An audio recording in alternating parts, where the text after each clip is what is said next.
Hello students, कैसे हो सारे? उम्मीद मैं करता हूँ सारे बढ़िया हो, मस्त हो, मौज में हो। आज से अपन स्टार्ट कर रहे हैं आपके बायो के वन शॉट लेक्चर्स, जिसके अंदर अपन कोशिश ये करेंगे कि एक वीडियो के अंदर एक चैप्टर खत्म हो रहा हो। ये वीडियो अपनी रिकॉर्डेड है। आप कमेंट सेक्शन में बता दीजिएगा कि आपको लाइव क्लासेस चाहिए कि रिकॉर्डेड क्लासेस चाहिए। अगर जैसा कहोगे वैसा अपन आगे से कर लेंगे, ठीक है? इसीलिए ये चैप्टर आपको इजी रखा गया है, ताकि कोई भी ऊपर नीचे हो तो भी कोई दिक्कत नहीं आएगी इस चैप्टर के अंदर। ठीक है, शुरू करते हैं आज के लेक्चर को। ध्यान से सुनिएगा और समझिएगा। एनसीईआरटी की सारी लाइंस आपकी इस वीडियो के अंदर कवर हो रही होंगी। आइए पढ़ते हैं एक एक चीजों को, ठीक है? और अपनी जो है फ्रिक्वेंसी जो है वो भी मैच हो जाएगी। आप भी समझ जाओगे मेरे बारे में जो नए हैं, और मैं भी आपके बारे में समझ जाऊंगा किसको कितना क्या है। ठीक है, आइए जीव जगत के बारे में पढ़ेंगे, है ना? इसके बारे में पढ़ेंगे, जीव जगत। जीव जगत के बारे में अंग्रेजी में कहूं तो लिविंग वर्ल्ड के बारे में बात कर रहे हैं। पहले ये चैप्टर काफी बड़ा हुआ करता था, अब छोटा हो गया है। तो शुरुआत अपन यहां से करेंगे। जैव विविधता के बारे में अपन पढ़ेंगे, है ना? इसके बारे में पढ़ेंगे अपन। जैव विविधता से अपन स्टार्ट करेंगे। जैव विविधता, जिसको अंग्रेजी में अपन बायोडाइवर्सिटी कहते हैं ना, बायोडाइवर्सिटी कहते हैं। क्या मतलब है इसका? तो मैंने कहा जीव जगत, जीवों का एक पूरा जगत है, ठीक है? उसी की बात अपन को करनी है। डायवर्सिटी का मतलब क्या होता है, विविधता का मतलब क्या होता है, ये समझना है अपन को। जैसे अलग अलग प्रकार की कई सारी चीज हैं। किसी एक इंसान के पास में एक ही टाइप की गाड़ियां हैं, सबके पास में स्कॉर्पियो है, ठीक है? तो वो क्या है, वहां पर कोई विविधता अपन को देखने के लिए मिली क्या? सारी कुछ सेम ही चीजें हैं भाई, है ना? अगर इस धरती पे सारे के सारे आपको इंसान ही देखने के लिए मिले, कोई कुत्ता नहीं है, कोई बिल्ली नहीं है, कोई सांप नहीं है, कुछ नहीं है, तो वहां पर विविधता है क्या? कोई डिफरेंशिएट, कोई अलग चीज है क्या? नहीं है, ठीक है? तो विविधता का मतलब ये होता है कि अलग अलग प्रकार की चीजें, अलग अलग प्रकार की चीजें। जैसे अपन बात करें, किसी के पास में भाई स्विफ्ट भी है, किसी के पास में स्कॉर्पियो भी है, किसी के पास में फॉर्च्यूनर भी है, तो वो क्या है, विविधता है, ठीक है? वहां पर अपन को विविधता देखने की मिल रही है, अलग अलग प्रकार की चीजें देखने को मिल रही है। यहाँ पर अपन जैव विविधता की बात कर रहे हैं, तो जैव का मतलब जीव। तो पृथ्वी पर मौजूद पर जो आपके जीव हैं, उनकी संख्या कितनी है और कितने प्रकार के जीव हैं, ठीक है? इसका मतलब ये है कि पृथ्वी पर, ध्यान से समझिएगा, पृथ्वी पर, पृथ्वी पर, पृथ्वी पर मौजूद जीवों और जीवों की संख्या, संख्या और प्रकार, और प्रकार, ठीक है? तो जैव विविधता का मतलब है कि पृथ्वी पर आपके कितने जीव हैं, उनकी संख्या कितनी है और कितने वो प्रकार के हैं, वो ही आपकी जैव विविधता है। अच्छा, अब एनसीईआरटी ये कहती है, कई बार एग्जाम से यहां से क्वेश्चन भी पूछा गया है कि स्पीसीज की संख्या कितनी है, स्पीसीज की संख्या कितनी है। अगर आपको स्पीसीज की संख्या पूछी जाए तो क्या बताओगे? तो मैंने कहा 1.7 टू 1.8 मिलियन। कितनी है? 1.7 से 1.8 मिलियन क्या है, आपकी स्पीसीज है। कई बार वो मिलियन में ना देके वो लाख में दे देता है। आप ये रट के जाते हो एग्जाम के अंदर कि 1.7 टू 1.8 मिलियन है, लेकिन उसने क्या दे दिया, चीजों को लाख में दे दिया। आप जल्दी जल्दी में वो देखते नहीं, और 1.7 टू 1.8 लाख पे आप टिक करके आ जाते हो। मिलियन और लाख में फर्क होता है भाई। मिलियन, 1 मिलियन के अंदर 10 लाख होते हैं, यूट्यूब का जमाना सब जानते हो आप। तो 1 मिलियन में अगर 10 लाख है तो 1.7 मिलियन कितना हो जाएगा? 17 लाख हो जाएगा। तो अगर इसको अपन लाख में लिखे तो क्या जाएगा? 17 से 18 लाख। तो अब आप ऑप्शन देखोगे और उसके हिसाब से अपना आंसर जो है वो लगाइए। ठीक है, ये बिल्कुल आपने बेसिक से स्टार्ट कर लिया। अब आएंगे अपन की भाई आपकी 17 से 18 लाख टोटल आपकी स्पीसीज है, इतने प्रकार की स्पीसीज है। तो क्या करें? मैंने कहा इसलिए अपन क्या करना पड़ेगा, इनको वर्गीकरण करना पड़ेगा। भाई अगर सारी की सारी एक ही टाइप की स्पीसीज होती तो अपन को वर्गीकरण करने की क्या जरूरत है ना? अपन को वर्गीकरण करने की जरूरत ही नहीं है। यहां पर क्या है, अलग अलग टाइप की स्पीसीज है। जैसे कोई एक क्लास है, 10वीं क्लास का है, 10वीं क्लास के अंदर मान लेते हैं 100 बच्चे हैं। अगर वो 100 बच्चे, उन सब का दिमाग, उन सब की हाइट, उन सब की एज, उन सब का रंग रूप सब कुछ सेम हो, तो क्या उनके लिए अपन को अलग अलग सेक्शन बनाने की जरूरत है क्या? नहीं, कोई जरूरत ही नहीं, क्योंकि सब सेम ही है। समझ में आ रही है बात? अगर अपन उनको अलग अलग करने जाएंगे तो भी अलग अलग नहीं कर पाएंगे, क्योंकि अपने पास में कोई ऑप्शन ही नहीं होगा अलग अलग करने का। न उनकी हाइट, एज, कलर, है ना, और वो सारे लड़के हैं, फिर सारी ही लड़कियां हैं, कोई इनमें फर्क ही नहीं, तो कैसे अलग करोगे? है ना। लेकिन यहाँ पर अलग अलग विविधता है, 17 से 18 लाख स्पीसीज है। तो क्या करना पड़ेगा अपन को? अलग अलग प्रकार की है, तो क्या करेंगे अपन? वर्गीकरण करेंगे। क्या करेंगे? वर्गीकरण। अब वर्गीकरण कैसे करते हैं आप सबको पता है, वही 10वीं क्लास का एग्जाम्पल लेंगे। अपन को 10वीं क्लास में 100 बच्चे हैं, सबको एक साथ में बैठा के पढ़ा नहीं सकते, तो क्या करेंगे? उनका टेस्ट ले लिया जी, जो ज्यादा होशियार होंगे उनको ए सेक्शन में डाल दिया, उससे कमजोर बी सेक्शन, फिर सी सेक्शन, ऐसे वर्गीकृत कर सकते हैं ना अपन। सेम वैसे ही अपन यहाँ वर्गीकरण करेंगे। आइए वर्गीकरण को समझते हैं। हेडिंग डालेंगे वर्गीकरण। वर्गीकरण,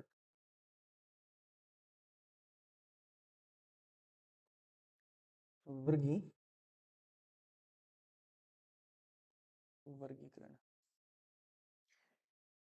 वर्गीकरण के बारे में बात करें, अंग्रेजी में इसको क्लासिफिकेशन कहा जाता है। क्या कहते हैं? क्लासिफिकेशन।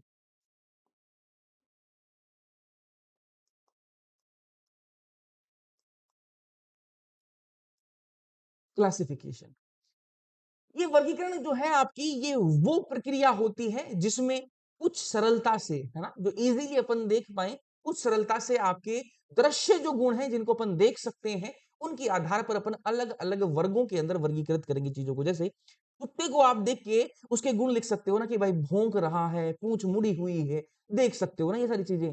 बिल्ली को देख के आप उसके गुण जो है, दृश्य जो गुण आपको देख सकते हो, वो नॉर्मली आप देख सकते हो ना, फिर उसको अपन एक वर्ग में डाल सकते हैं। तो यहां पर लिखेंगे कि वर्गीकरण वह प्रक्रिया है, वर्गीकरण, वर्गीकरण वह प्रक्रिया है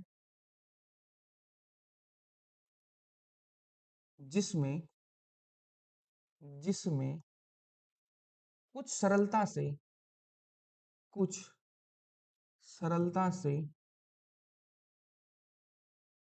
दृश्य गुणों, दृश्य गुणों के आधार पर, के आधार पर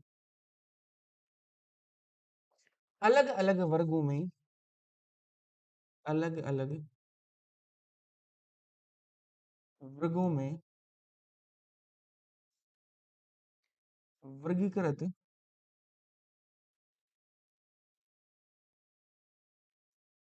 किया जाता है। ठीक है। तो वर्गीकरण वो प्रक्रिया है जिसमें कुछ सरलता से जो दृश्य गुण है जो अपन देख सकते हैं, उन गुणों के आधार पर उनको अलग अलग वर्गों में क्या करेंगे? अपन वर्गीकृत करेंगे। ये आपका वर्गीकरण है। ठीक है। एक टर्म आती है वर्गीकी। ठीक है। अब ये दृश्य गुण कौन से हो जाएंगे? जैसे वही अपन एग्जांपल ले लेंगे कि 10वीं में 100 बच्चे हैं, उनको अपन देख के भाई इनकी ये थोड़े सुंदर हैं, इनको ए बैच में डाल दो, थोड़े कम सुंदर इनको बी बैच में, ऐसे एग्जांपल के लिए ना, है ना, ऐसे होता नहीं है। तो ये अपन ने वर्गीकरण देखा कि वर्गीकरण है क्या, मतलब चीजों को अलग अलग ग्रुप्स में अपन को डिवाइड करना, वही वर्गीकरण है। वर्गी की एक टर्म आती है वर्गी की। ये वर्गी की क्या होती है, आइए समझते हैं। वर्गी की, वर्गी की अंग्रेजी में इसको टेक्सोनोमी कहा जाता है। अंग्रेजी में इसको टेक्सोनोमी कहा जाता है। टेक्सोनोमी जो वर्ड है ये ग्रीक वर्ड है, ये ध्यान में रखना है ना। कैसा वर्ड है ये? ग्रीक वर्ड है। टेक्सोनोमी कैसा वर्ड है मेरे भाई? ग्रीक वर्ड है, ग्रीक वर्ड है। ठीक बात है। अच्छा, अब वर्गीकी क्या होती है? मैंने कहा ये वो प्रक्रिया है, वर्गीकी जो है ये वो प्रक्रिया है जिसमें, जिसमें जीवों को क्या करेंगे अपन? गुणों के आधार पर अलग अलग टेक्सा में वर्गीकृत करेंगे। भैया ये टेक्सा क्या होता है थोड़ी देर में बताऊंगा ना। तो ये वो प्रक्रिया है टेक्सो, आपकी जो टेक्सोनोमी या फिर वर्गीकी वो प्रक्रिया है। यह वह प्रक्रिया है, या फिर लिखेंगे वह प्रक्रिया, वह प्रक्रिया जिसमें गुणों के आधार पर, गुणों के आधार पर अलग अलग, अलग अलग टेक्सा में वर्गीकृत,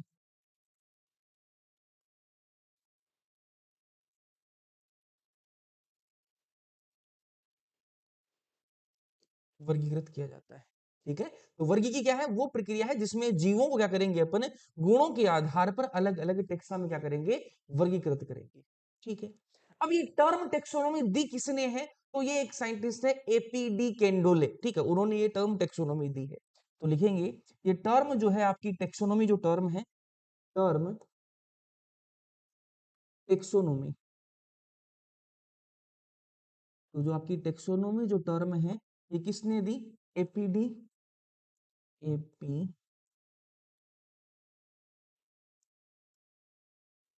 केंडोले साहब ने दी।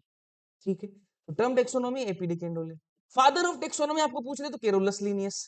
ठीक है, अगर आपको पूछे फादर ऑफ टेक्सोनोमी कौन है, फादर ऑफ टेक्सोनोमी कौन है, फादर ऑफ टेक्सोनोमी कौन है, तो वो है कैरोलस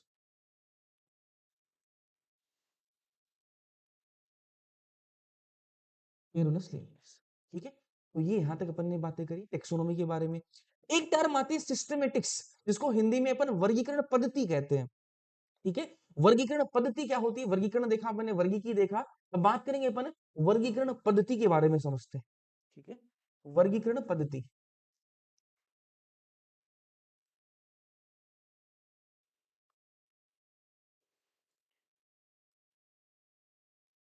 वर्गीकरण पद्धति अंग्रेजी में इसको कहा जाता है सिस्टमेटिक्स। सिस्टमेटिक्स ये क्या चीज होती है, पहले इसके बारे में कुछ जनरल बातें देखते हैं, फिर अपन बात करेंगे।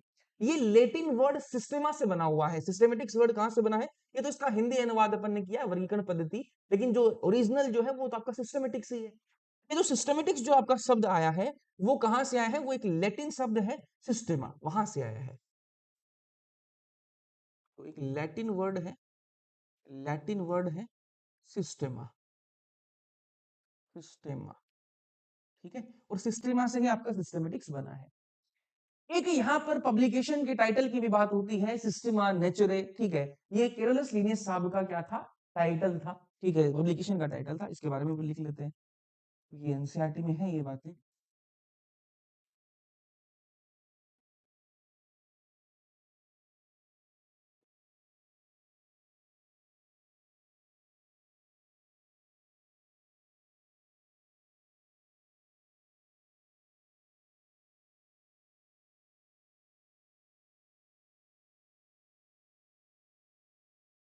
ये पब्लिकेशन का टाइटल,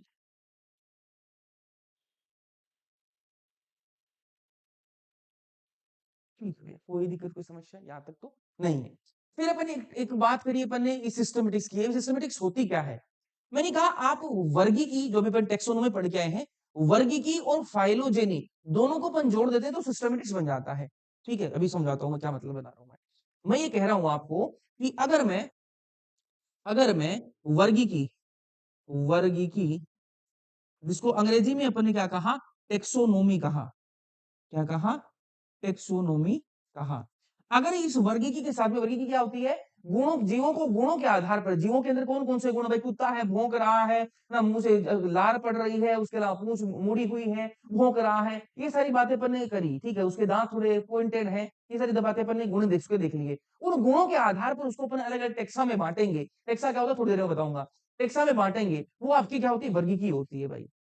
अगर वर्गीकी के साथ में मैं फाइलोजेनी को भी जोड़ दूं, किसको जोड़ दूं, फाइलोजेनी को भी जोड़ दूं। ठीक है, इन दोनों को अगर आप साथ में लूं तो वो सिस्टमेटिक्स बन जाता है। फाइलोजेनी क्या है, मैंने कहा जीवों के विकासवादी संबंध भी अगर देखने लग जाऊं, जैसे कुत्ते, मेरे सामने कुत्ता खड़ा, मुझे नहीं पता वो कुत्ता है जी, मैंने तो पहली बार देखा है कुत्ते को, मुझे नहीं पता वो कुत्ता है, तो मैं क्या करूंगा, उसके गुण लिखूंगा कि जी ऐसा ऐसा है, ऐसा ऐसा ऐसा, सारे गुण मैंने लिख दिए। अच्छा, अगर मैं उसके, ये तो क्या कर दी मैंने, सारे गुण लिखे, ये तो मैंने वर्गीकी की है। अगर गुणों के साथ साथ मैं उसके विकासवादी संबंध भी देखने लगूंगा। विकासवादी संबंध का मतलब है कि उसका इवोल्यूशन कहां से हुआ है, इसका विकास कहां से हुआ है। जी कुत्ते के, ये जो जीव मुझे दिख रहा है तो कुत्ता है, मुझे नहीं पता है ये जो जीव है इसके पूर्वज कौन थे। अगर मैं वो संबंध भी देखने लग जाऊं तो वो क्या हो जाता है, आपकी फाइलोजेनी हो जाती है। ठीक है। विकासवादी संबंध का मतलब है कि किसी जीव के अगर आप उसके पूर्वज कौन थे, किसका विकास कहां से हुआ, इसका इवोल्यूशन कहां से हुआ है, वो भी अगर आप देखने लग जाओ तो वो क्या बन जाती है आपकी फाइलोजेनी। तो गुणों के साथ अगर आप विकासवादी संबंध देखोगे, मतलब फाइलोजेनी भी देखने लग जाओगे, तो ये दोनों कंबाइंड क्या बनता है आपका सिस्टमेटिक्स बनता है। ठीक है, कहानी समझ में आई। तो फाइलोजेनी क्या है आपका, जीवों की जीवों के विकासवादी संबंध, विकासवादी संबंध। बढ़िया। कोई दिक्कत, कोई समस्या मेरे ख्याल से नहीं होनी चाहिए। अगर किसी भी जीव के आप सिर्फ गुण देख रहे हो तो वो क्या भाई की टेक्सोनोमी है, वर्गीकी है। अगर उसके आप विकास का इवोल्यूशन भी देख रहे हो तो आपकी वो फाइलोजेनी है। और दोनों को साथ में देख रहे हो, टेक्सोनोमी और विकास दोनों को साथ में देख रहे हो, तो वो आपका सिस्टमेटिक्स बन जाता है। ठीक बात है। अच्छा, आइए आगे बढ़ते हैं। बात करेंगे अपन वर्गीकरण प्रक्रिया के बारे में, समझते हैं। अब ये समझ में आ गया अपन को कि भैया वर्गीकरण क्या है। भैया गुणों के आधार पर अपन अलग अलग जीवों को अलग अलग ग्रुप्स में डाल देंगे, वो वर्गीकरण होता है। लेकिन इस प्रक्रिया क्या है, कोई तो प्रक्रिया होगी कि भाई मेरे पास में 100 बच्चे हैं 10th क्लास में, अगर मुझे इनको वर्गीकृत करना है, किस आधार पे करूं, कोई तो प्रक्रिया होगी ना भाई। इनका टेस्ट ले लो, ये कर लो, कुछ तो प्रक्रिया है। आइए उन प्रक्रिया के बारे में बात करेंगे। तो वर्गीकरण की प्रक्रिया क्या है, प्रोसेस क्या है, उसको समझना है अपन को, है ना। ठीक है, प्रोसेस क्या है वो अपन समझना चाहते हैं। प्रोसेस ऑफ आपकी टेक्सोनोमी, प्रोसेस ऑफ टेक्सोनोमी।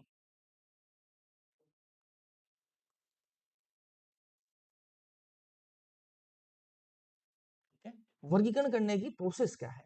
सबसे पहली बात अपन क्या करेंगे, कैरेक्टराइजेशन करेंगे, डिस्क्रिप्शन करेंगे, या फिर मैं कहूं उसका विशेषीकरण करेंगे। जैसे मेरे सामने एक जीव है, मुझे नहीं पता ये क्या है, मैंने नई खोज कर दी है, कुत्ता है जीव लेकिन मुझे नहीं पता क्या है। अब मैं क्या करूंगा, सबसे पहले उसका डिस्क्रिप्शन लिखूंगा।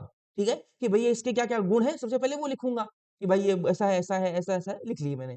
फिर उन गुणों के आधार पे मैं देखूंगा कि ऐसा कोई जीव पहले से खोजा गया है क्या। तो वो मैं जीव अगर खोजा गया है तो मैं उसकी पहचान करूंगा। जैसे मैंने मेरे सामने जीव है, मैं लिखूंगा इसके बारे में कि भाई ये तो ऐसा भौंक रहा है, लार गिर रही है, कुत्ते के पीछे की पड़ गए, पूंछ मुड़ी हुई है, ठीक है, और ये इसके दांत पॉइंटेड हैं, ये सब देख मैंने लिख लिए। फिर मैंने देखा यार ऐसे गुण तो किसी से मिलते जुलते हैं, फिर मुझे याद आया कि भैया ऐसा तो कुत्ता होता है, तो मैंने पहचान कर ली। पहले मैंने क्या किया, उसकी विशेषताएं लिखी, विशेषीकरण किया, डिस्क्रिप्शन लिखा उसका। फिर मैंने उसको पहचाना कि जी ये तो कुत्ता है। ठीक है, अभी आगे बात करेंगे। तो सबसे पहली स्टेप क्या है, सबसे पहली स्टेप है आपकी विशेषीकरण करना। तो वर्गीकरण प्रक्रिया आपको करनी है तो सबसे पहले क्या करना पड़ेगा, आपको विशेषीकरण करना पड़ेगा। विशेषीकरण,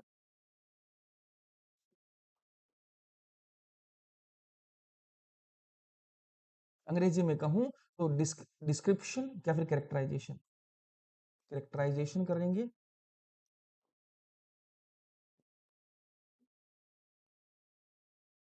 या कहूं डिस्क्रिप्शन लिखेंगे, डिस्क्रिप्शन लिखेंगे।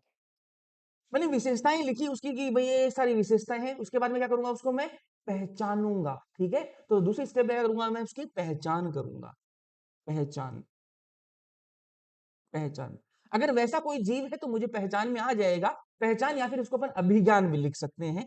पहचान या फिर क्या करेंगे अपन, अभिज्ञान करेंगे, जिसको अंग्रेजी में अपन आइडेंटिफिकेशन कहते हैं जी, है ना। क्या कहते हैं, आइडेंटिफिकेशन। तो आइडेंटिफाई करेंगे अपन, है ना, दूसरे स्टेप में।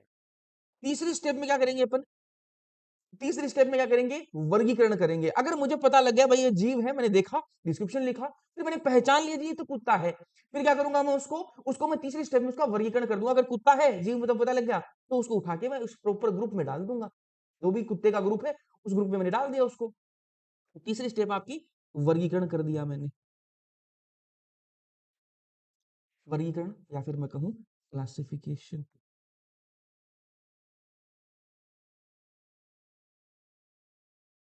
ठीक है, चौथी स्टेप जो आपकी आएगी, चौथी स्टेप जो आएगी वो आएगी आपकी नाम पद्धति। क्या आएगी, नाम पद्धति।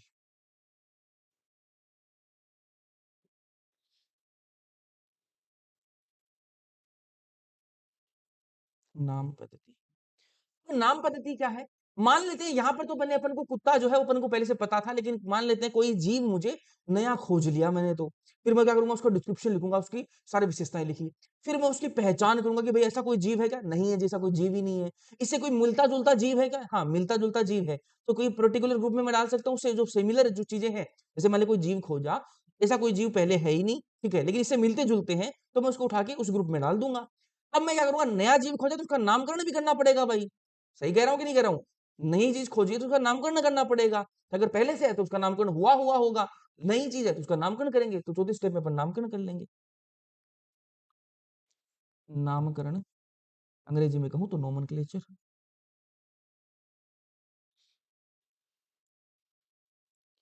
ये जी नोमेनक्लेचर, ठीक है।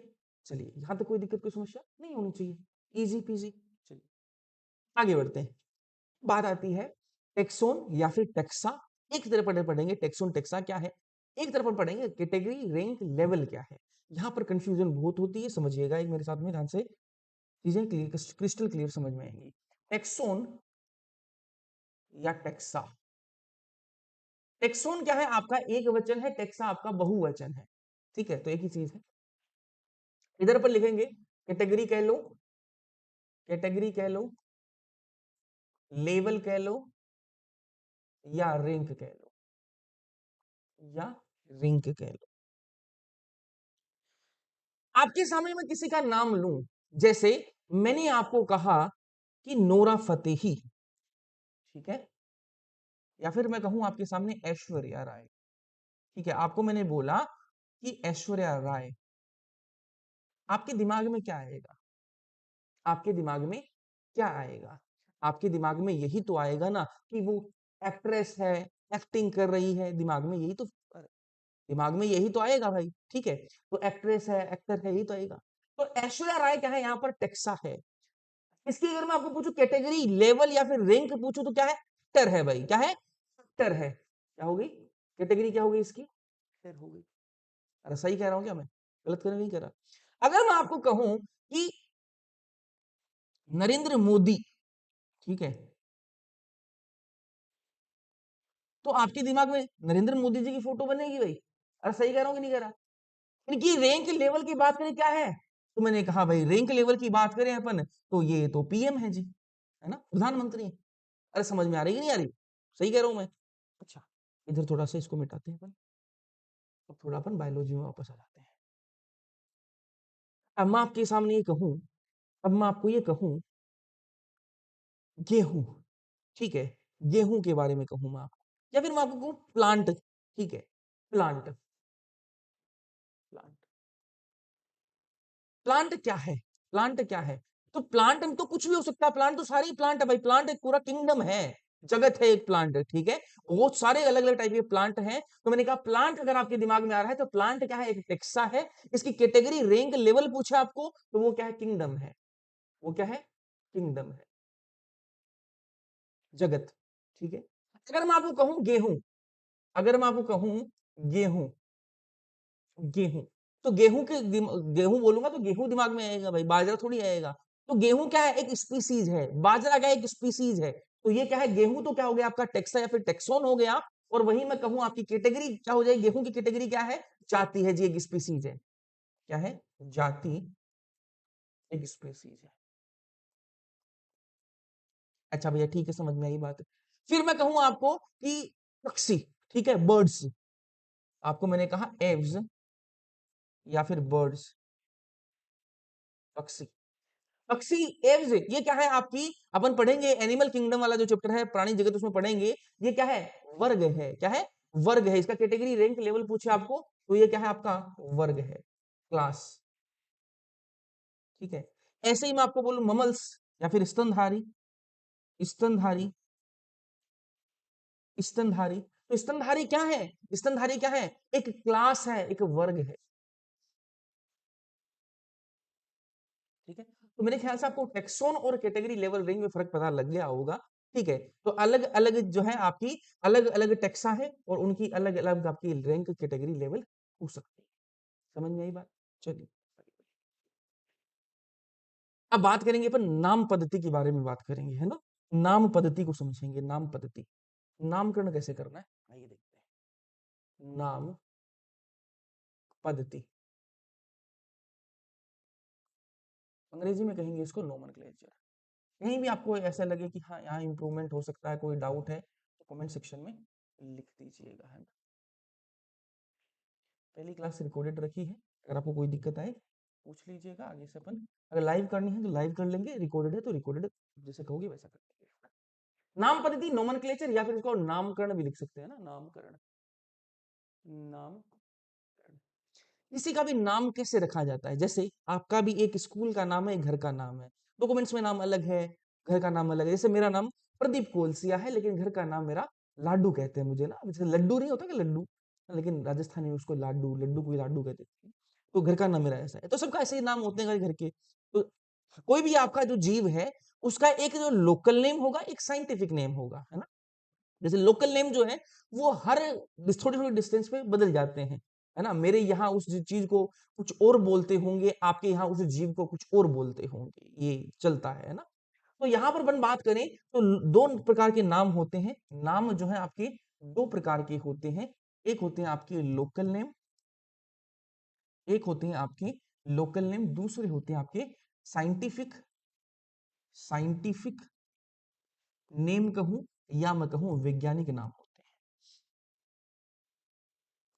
वैज्ञानिक नाम, वैज्ञानिक नाम होते हैं। लोकल नेम की बात करें तो एक जीव के कई सारे लोकल नेम हो सकते हैं, ठीक है। एक देश में एक जीव का लोकल नाम जो वो अलग अलग हो सकता है। जैसे किसी चीज को, जैसे प्याज है, मेरे यहाँ उसको कांदा कहते हैं, और अगर मैं कहीं साउथ में चला जाऊं, मान लेते हैं उसको वहां पर कांदा कोई गाली हो, मुझे नहीं पता भाई, लेकिन कोई गाली हो, अगर मैं वहां कांदा बोलूंगा तो दिक्कत हो जाएगी ना। तो लोकल नेम जो है वो एक देश में भी अलग अलग हो सकते हैं, राजस्थान में भी अलग अलग हो सकते हैं भाई, मैं राजस्थान में जाऊँ, राजस्थान में भी अलग अलग हो सकता है, यूपी में कुछ और होगा। एग्जाम्पल बोला है कि जैसा नहीं प्याज के पीछे नहीं पड़ना, बट कोई चीज का नाम अलग अलग हो सकता है ना। तो एक जीव का लोकल नेम जो है, चीज वही है, नाम अलग अलग हो सकते हैं ना। एक जीव का, एक जीव का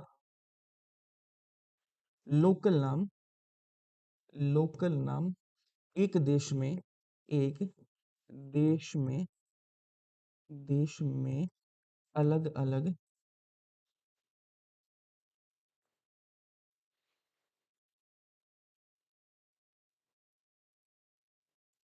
अलग अलग हो सकता है, ठीक है।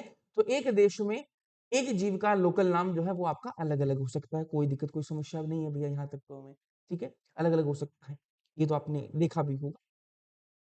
इसीलिए साइंटिस्ट लोगों ने सोचा कि यार ऐसे तो दिक्कत हो जाएगी, जैसे मुझे आम खाने हैं, आज इंडिया में पता नहीं उसको आम बोलते हो, कहीं मैं चला गया कोई और देश जहां पर आम कोई गालियों में जाके कहूं मुझे आम खाने हैं, और वो वहां पर मुझे मारने लगे। तो इस चीज को दूर करने के लिए साइंटिस्ट लोगों ने नाम सोचा कि अपन एक ऐसा चीज करते हैं, इससे तो कंफ्यूजन हो जाएगी कि भाई एक ही जीव को कोई दूसरा देश अलग नाम से बोल रहा है, कोई अलग नाम से बोल रहा है उसको, इसलिए इस कंफ्यूजन को दूर करने के लिए पहले आते हैं साइंटिफिक नेमिंग लेके आते हैं, ठीक है। साइंटिफिक नेमिंग क्या है, एक जीव का एक ही साइंटिफिक नेम होगा, या फिर एक साइंटिफिक एक नेम जो है वो एक ही जीव को मिलेगा। जैसे अपन बात करें, अपन होमोसेपियंस अपना नाम है, तो होमोसेपियंस सिर्फ मानव का नाम है, कभी कुत्ते का नहीं मिलेगा आपको, क्या फिर कोई और जीव का नहीं मिलेगा। तो ह्यूमन का होमोसेपियंस ही नाम रहेगा, ठीक है, मतलब अभी के लिए है ना, होमोसेपियंस ही है, उसके अलावा होमोसेपियंस मतलब और किसी जीव का नाम नहीं रहेगा, तो ये वैज्ञानिक नाम है।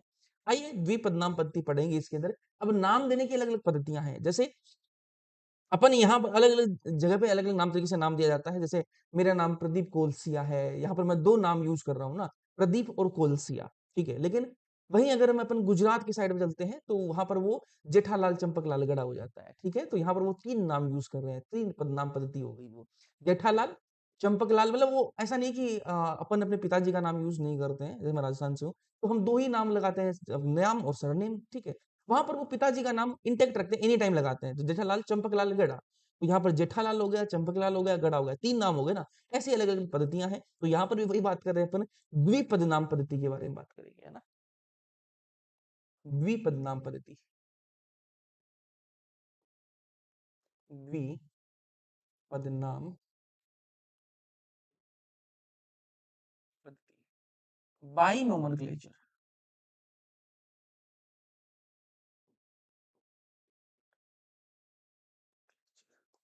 द्विपद नाम पद्धति, bi binomial nomenclature, except bi nomenclature दिया मैंने,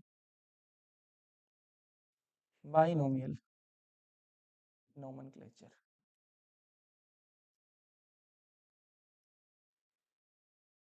ठीक है। अब कंफ्यूजन एक यहाँ भी करवाता है एग्जामिनर, वो बाइनोमियल की जगह बायोनोमियल लिखता है। जल्दी जल्दी में अपन बायोनोमियल को देखते नहीं है और वो गलत कर देते हैं। याद रखना, बाइनोमियल नोमेनक्लेचर है, ना कि बायोनोमियल नोमेनक्लेचर है। बाई है, ठीक है, द्विपद नामपत्ति। ये कॉन्सेप्ट किसने दिया, सबसे पहली बात अपन यहाँ करेंगे, ये कॉन्सेप्ट दिया किसने है। जो द्विपद नामपत्ति का जो कॉन्सेप्ट है, वो कॉन्सेप्ट किसके द्वारा दिया गया, तो कॉन्सेप्ट दिया है ये केरोलस लीनियस साहब ने दिया। Carolus Linnaeus.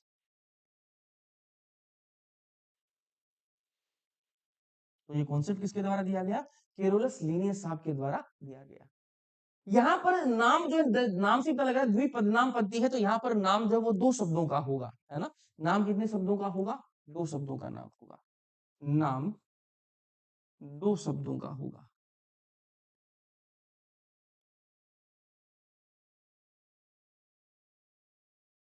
कितने शब्दों का होगा, दो शब्दों का नाम। एग्जाम्पल के लिए बात करें अपन यहाँ पर, तो है आपका मेंजीफेरा इंडिका। क्या है मेरे भाई, मेंजीफेरा इंडिका। ठीक है, दो नाम आपको दिख रहे हैं। अब ये जो मैंने आपको लिखे हैं ना, ये स्पेसिफिक तरीके से लिखे हैं, ऐसा नहीं कि ऐसे लिख दिया, नहीं ऐसे नहीं लिखा। इसमें आप ध्यान से देखिएगा,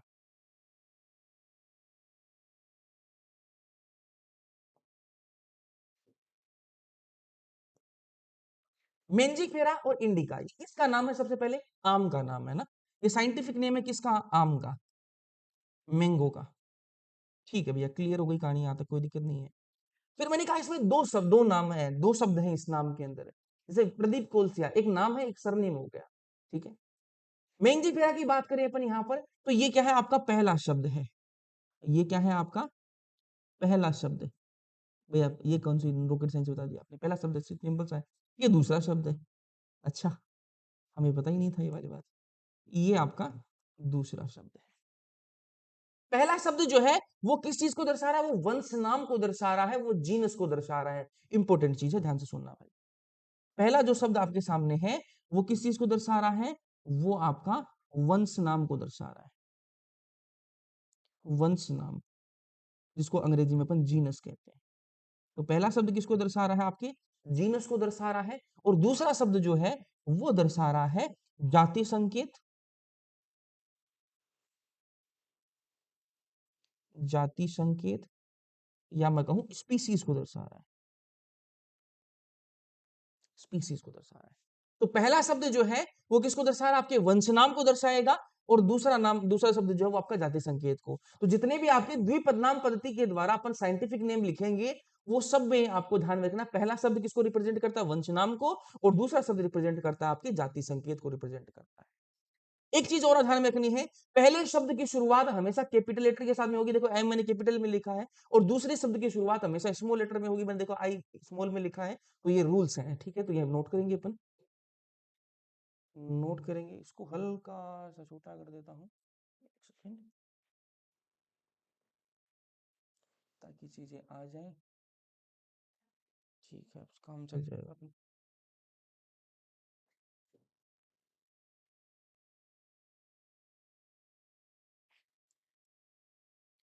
पहले शब्द की शुरुआत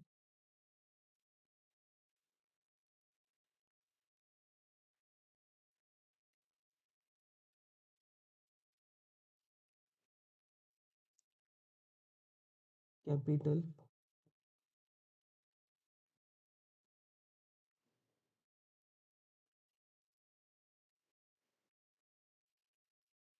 पहले शब्द की शुरुआत किससे होगी, कैपिटल लेटर से होगी। ठीक है, और वही बात करूं मैं, दूसरे शब्द की शुरुआत वो स्मॉल लेटर से होगी। ये रूल है भाई, है ना। दूसरे दूसरे शब्द की शुरुआत स्मॉल लेटर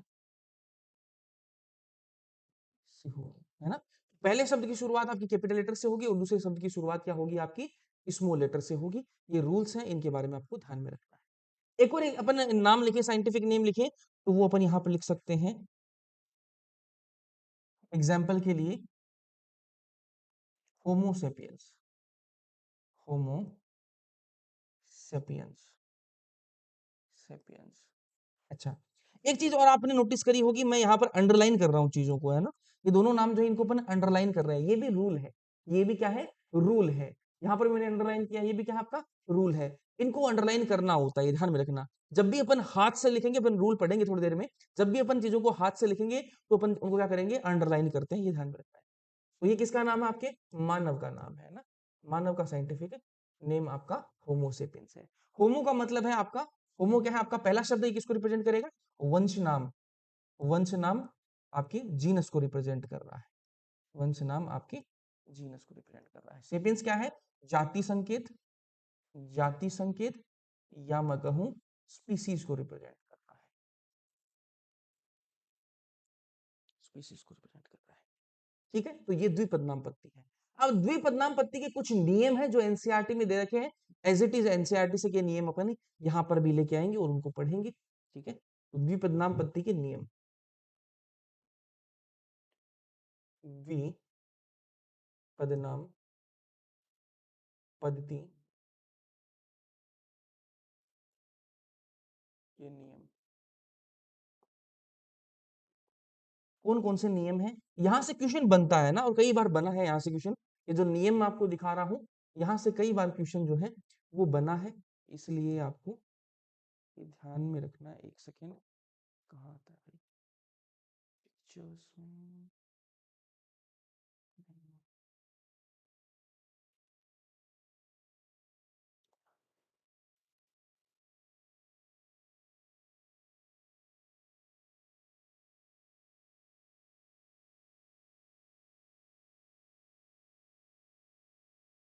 ठीक है। देखिए आइए रूल्स क्या है, रूल्स देखिएगा, आपको क्लियरली दिख रहे होंगे। पहला रूल है ये कि जैविक नाम जो है आपका, ठीक है, वो प्राय लेटिन भाषा में होता है। जिनको अगर थोड़ा धुंधला दिख रहा है, क्लियर नहीं दिख रहा है, तो अपने एनसीईआरटी प्रेफर करिए। ठीक है, एनसीईआरटी में लिखा हुआ सारी चीजें। तो रूल्स कुछ ऐसे हैं आपके कि जैविक नाम जो होगा आपका, जो साइंटिफिक नेम या फिर वैज्ञानिक नाम या फिर जैविक नाम जो होगा, वो लेटिन भाषा में होता है। कौन सी भाषा में होता है, लेटिन भाषा में। वो लेटिन भाषा क्या आपकी डेड लैंग्वेज, उसमें कोई बदलाव नहीं आएंगे, कोई अपडेट नहीं होता है, इसलिए लेटिन भाषा में। और तिरछे अक्षरों में लिखे जाते हैं। कैसे लिखे जाएंगे, तिरछे अक्षरों में। अब कभी आपने टाइपिंग वाइपिंग की है तो वहां पर इटैलिक्स का ऑप्शन आता है। टाइपिंग कभी करते हो आप, मोबाइल में भी आता है इटैलिक्स। इटैलिक्स फॉन्ट होता है ना। इटैलिक्स जो है उससे क्या होता है, आपके वर्ड जो वो तिरछे लिखे जाते हैं। तो जब भी अगर अपन टाइप कर रहे हैं होमोसेपियंस, अभी कोई भी साइंटिफिक मैंगिफेरा इंडिका कुछ भी अगर अपन टाइप कर रहे हैं, तो कैसे लिखेंगे, अपन इटैलिक्स में लिखेंगे, ध्यान में रखना।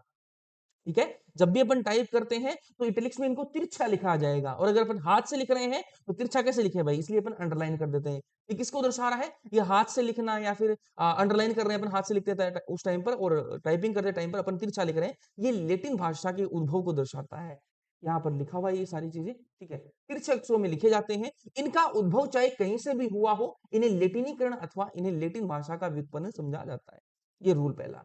दूसरा, आपका जैविक नाम में पहला शब्द वंशनाम होता है और दूसरा नाम जाति संकेत पद होता है। ये ऑलरेडी अपन समझ चुके हैं। जैविक नाम को जब हाथ से लिखते हैं, तब दोनों शब्दों को अलग अलग क्या करेंगे, अपन रेखांकित करेंगे, अंडरलाइन करेंगे। ठीक है, अथवा छपाई में तिरछा लिखना चाहिए। ठीक है, वो इटैलिक्स में लिखना चाहिए। छपाई मतलब टाइपिंग के। यह रेखांकन उनके लेटिन उद्भव को दिखाता है, ये ऑलरेडी बता दिया। पहला अक्षर जो वंशनाम को बताता है वह बड़े अक्षर के में होना चाहिए, मतलब आपका कैपिटल लेटर के साथ स्टार्ट होना चाहिए। जबकि जाति संकेत पद में छोटा अक्षर होना चाहिए, स्मॉल लेटर के साथ शुरू होना चाहिए।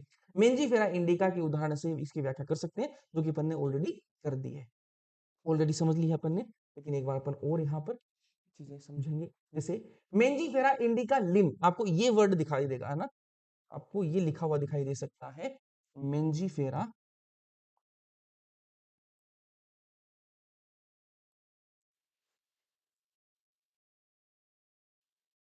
इंडिका लिम। अगर आपको ऐसा दिखाई दे तो ये क्या तीन नाम है क्या, भाई इस नाम में तो तीन शब्द हैं, तो ये तीन शब्दों वाला नाम हो गया। मैंने कहा नहीं, ये दो ही शब्दों का नाम है। इसमें नाम तो सिर्फ ये आपका दो ही शब्दों का है, ये मेंजीफेरा और इंडिका। तो ये लिन क्या है, मैंने कहा ये लेखक का नाम है। ये किसका नाम है, लेखक का नाम है। लेखक का नाम, लेखक का नाम। तो जिसने भी खोज की होती है ना, जिसने भी खोज की होती है, नाम जिसने भी दिया हुआ होता है, उसका नाम अपन अंत में ऐड कर देते हैं, ठीक है, शॉर्ट फॉर्म में, पूरा नहीं, शॉर्ट फॉर्म में ऐड करेंगे, वो अपन ऐड कर देते हैं। ये 3 शब्दों का नाम है, 2 ही शब्दों का नाम है, द्विपद नाम पत्ती के अंडर ही है। ये लेखक का नाम है, इसको अपन अलग से शब्द नहीं मानेंगे ना, ये लेखक का नाम है, ठीक है। अब लेखक का नाम लिखने के लिए भी रूल्स हैं, आइए रूल्स लिख लेते हैं।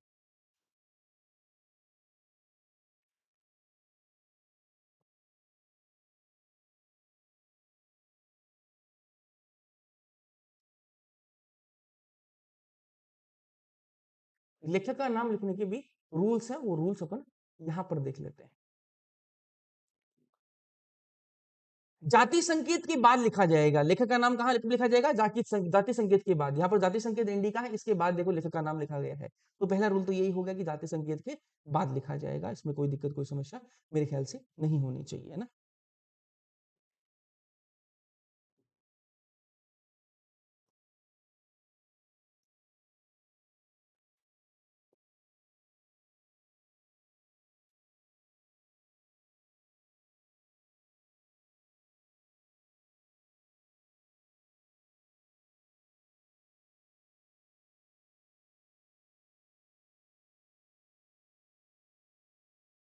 ठीक है, जाति संकेत के क्या लिखा जाएगा, बाद में लिखा जाएगा, कोई दिक्कत कोई समस्या इसमें मेरे ख्याल से नहीं होनी चाहिए। एक सेकंड दीजिएगा। गुड इवनिंग स्टूडेंट्स, ये 2 पार्ट्स में रिकॉर्ड हो रही है, आपके तक एक ही वीडियो में पहुंचेगी ये क्लास जो है, वो एक ही वीडियो में मिल जाएगी। थोड़ी तबीयत का इशू होने की वजह से 2 पार्ट्स में रिकॉर्ड करना पड़ रहा है इसको। चलिए, अपन हाँ, पढ़ रहे थे, आपको कंटिन्यूटी मिलेगी ना। लेखक का नाम कैसे लिखा जाएगा उसके बारे में अपन पढ़ रहे थे, आइए समझते हैं। तो मैंने कहा जाति संकेत के बाद में लिखा जाएगा, लेखक का नाम कहाँ लिखा जाएगा, जाति संकेत के बाद लिखा जाएगा, है ना। जैसे अपन ने यहाँ पे लिखा था मेंजीफेरा इंडिका लिन, है ना। एक सेकेंड, कहाँ का लिखा था, कहा तो था, ये रहा मेंजीफेरा इंडिका लिन। तो जाति संकेत, ये इंडिका आपका जाति संकेत है, इसके बाद में आपका लेखक का नाम लिखा जाएगा। अच्छा, कुछ रूल्स है, ऐसे ही नहीं लिखा जाएगा। लेखक का नाम याद रखना हमेशा संक्षिप्त में लिखा जाएगा, जिसने वो नाम दिया हो। जैसे मैंने कोई नई जीव की खोज करी, मैंने इसको एक नया नाम दे दिया, साइंटिफिक नेम दे दिया, तो मैं लेखक हो गया। तो मेरा जो संक्षिप्त में आपको नाम लिखना पड़ेगा शॉर्ट फॉर्म में, है ना। जैसे अपन ने पूरा नहीं लिखा केरोलस लीनियस, पूरा नहीं लिखा, लिन लिखा है ना, संक्षिप्त में लिखा, शॉर्ट में लिखा है ना। तो यहाँ पर अपन नोट करेंगे, ये भी एक रूल है कि नाम कैसे लिखा जाएगा। तो यहाँ पर लिखेंगे लेखक का नाम संक्षिप्त में लिखना है, लेखक का नाम, लेखक का नाम संक्षिप्त में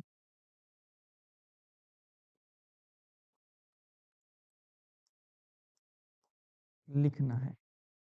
बढ़िया चीज है भैया, कोई दिक्कत नहीं है। उसके अलावा आपको ध्यान में रखना है, अंडरलाइन, तिरछे अक्षर, इटैलिक्स में इसको कभी नहीं करना है। मैंने आपको बताया था, आपको कल या फिर हाँ इसी लेक्चर में मैं रिकॉर्ड लेकर आऊँ। मेंजीफेरा इंडिका लिन जो है, इसमें अपन ने आपको कहा था कि मेंजीफेरा इंडिका जो है, इस साइंटिफिक नेम जो है, जब भी आप इसको हाथ से लिखोगे तो आपको इसको अंडरलाइन करना है, और जब इसको टाइप करोगे तो इसको आपको इटैलिक्स में लिखना, मतलब तिरछे लिखना है इसको, मेंजीफेरा इंडिका को। वो रूल्स इस लिन पे लागू नहीं होंगे, ये लेखक का नाम है, इसको ना तो आपको अंडरलाइन करना है, ना आपको तिरछा लिखना है। ये वाली बात आपको बहुत इंपॉर्टेंट है, ध्यान में रखना है। तो यहाँ पर लिखेंगे अपन, यहाँ पर अपन लिखेंगे, क्या लिखना है अपन को, कि अंडरलाइन या फिर तिरछे अक्षर में या फिर लेटिन, ये कभी नहीं करना है। अंडरलाइन, अंडरलाइन, या मैं कहूं तिरछे अक्षर, तिरछे अक्षर, जिसको अपन इटैलिक्स कहते हैं, या लेटिन, ये कभी नहीं करना है, ये कभी नहीं करना है। बढ़िया चीज है, कोई दिक्कत नहीं है। जैसे एग्जाम्पल ले लेंगे अपन, एग्जाम्पल ले लेंगे भाई, एनसीईआरटी कई बार लिखती है ये एग्जाम्पल, मेंजी फेरा या फिर मेंगी फेरा इंडिका लिन। यहाँ पर मैंने हाथ से लिखा है, तो इसको मैं क्या करूंगा, अंडरलाइन करूंगा, है ना। क्या करूंगा, अंडरलाइन, इसको भी अंडरलाइन करूंगा, लेकिन लिन को मैं अंडरलाइन नहीं करूंगा। समझ में आई कहानी, यहाँ तक कोई दिक्कत कोई समस्या नहीं होनी चाहिए।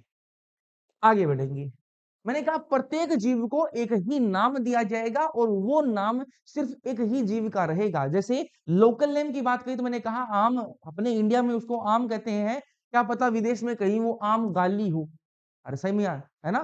तो लेकिन अपन साइंटिफिक नेम जो होगा ना, वो मेंजिफेरा इंडिका, वो इंडिया में भी है, वो अमेरिका में भी है, चाहे वो बांग्लादेश, चाहे कहीं चल जा तू, वो तेरे को वही मिलेगा। चाहे पाकिस्तान चला जा, कहीं चला जा, तू श्रीलंका चला जा, ठीक है? अंटार्कटिका चला जा, तेरे को वो तेरा आम का नाम मेंजिफेरा इंडिका ही तेरे को मिलेगा। ठीक है? तो ये लाइन बहुत इंपॉर्टेंट एनसीईआरटी में लिखी हुई है कि प्रत्येक जीव का प्रत्येक जीव को एक ही नाम दिया जाएगा और वो नाम एक ही, सिर्फ एक ही जीव का होगा, है ना? लिखेंगे अपन यहाँ पर, प्रत्येक जीव को, प्रत्येक जीव को एक ही साइंटिफिक नाम दिया जाएगा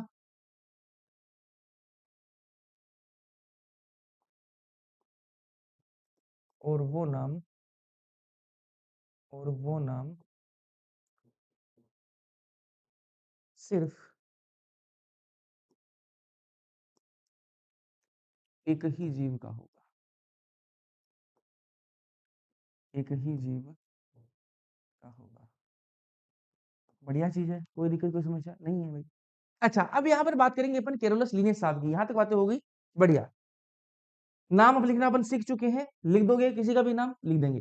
केरोलस लीनियस के बारे में बात करेंगे। केरोलस लीनियस ने दो दो किताबें थी केरोलस लीनियस की, एक सिस्टम, एक स्पीसीज प्लेंट्रम, एक थी सिस्टेमा नेचुरे। स्पीसीज प्लेंट्रम जो है वो आपकी 1753 में आती है और प्लेंट्रम नाम में आ रहा है, तो ये आपके पौधों के नामकरण से रिलेटेड किताब थी। और एक थी सिस्टम नेचर, ये आपकी 1758 में आती है, सिस्टम नेचर, है ना? ये आपकी 1758 में आती है और ये आपके प्राणियों के नामकरण से रिलेटेड थी, मतलब जानवरों के नामकरण से रिलेटेड थी। यहाँ पर लिखेंगे अपन केरोलस लीनियस, केरोलस लीनियस, है ना? कितनी किताबें? दो बुक्स, दो बुक्स। कौन कौन सी बुक्स थी वो? एक थी स्पीसीज प्लेंट्रम, स्पीसीज प्लेंट्रम, प्लेंट्रम। और मेरे भाई दूसरी जो बुक थी उसका नाम था सिस्टमा नेचर।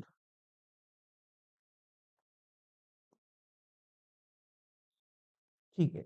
स्पीसीज प्लेंट्रम जो है वो कब आती है आपकी? 1753 में आती है। कब आती है? 1753 में। और सिस्टमा नेचर ये आपकी आती है 1758 में, 1758 में। 1753 में जो आती है सिस्टम आपका स्पीसीज प्लेंट्रम, ये आपकी पौधों के नामकरण से रिलेटेड थी, है ना?